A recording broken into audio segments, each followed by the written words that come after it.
আইপিএলের নতুন মৌসুম শুরুর আগে উদ্ভূত পরিস্থিতির মুখে কলকাতা নাইট রাইডার্স। ভারতের কট্টর হিন্দুত্ববাদী দলগুলোর হুমকির মুখে হঠাৎ করে মুস্তাফিজুর রহমানকে ছেড়ে দিতে তাদেরকে নির্দেশনা দিয়েছিল ভারতীয় ক্রিকেট বোর্ড, যার প্রেক্ষিতে ইতিমধ্যে বাংলাদেশি পেসারকে ছেড়েও দিয়েছে কলকাতার ফ্র্যাঞ্চাইজি। কদিন আগে নিলামে চেন্নাই সুপার কিংসের সঙ্গে রীতিমতো যুদ্ধ করে 9 কোটি 20 লাখ রুপিতে বাংলাদেশি পেসারকে দলে নিয়েছিল ফ্র্যাঞ্চাইজিটি, কিন্তু নতুন মৌসুমে একটিও বল না করে দলের একজন বিদেশি খেলোয়াড়কে হারাতে হলো। আইপিএল নিলামের নিয়ম অনুযায়ী কোনো খেলোয়াড়কে কেনার পর একটি ফ্র্যাঞ্চাইজি পার্স বন্ধ হয়ে যায়।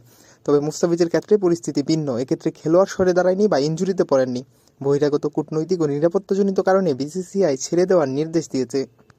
লিগের অপারেশনাল গাইডলাইন অনুযায়ী ক্রিকেটের বাইরের কারণে একজন খেলোয়াড়কে সরিয়ে নিতে বিসিসিআই হস্তক্ষেপ করলে ওই ফ্র্যাঞ্চাইজি সাধারণত বাদ পড়া খেলোয়াড়ের জন্য খরচ করা নিলাম মূল্যের পুরোটা ফেরত পেতে পারে।